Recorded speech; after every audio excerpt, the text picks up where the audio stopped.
A new Army colonel is assigned command of a unit. On his first day, he walks by a park bench with an armed private standing guard next to it. The colonel asks, "Son, why are you standing guard by this bench?"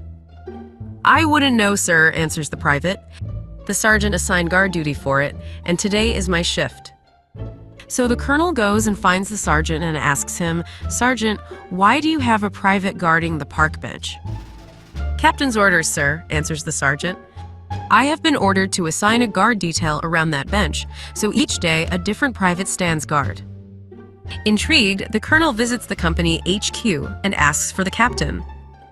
"Captain, why did you assign guard duty to the park bench?" "Sir," answers the captain, "this has been a standing order by your retired predecessor, ever since he took command of this unit 6 years ago.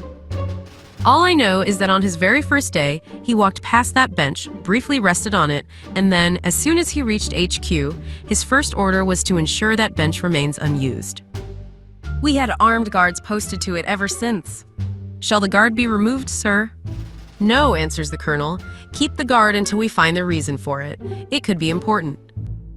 After 2 months on the job, the colonel took some leave and traveled to the retirement home where his predecessor, now an old, crusty retired general, spends his days.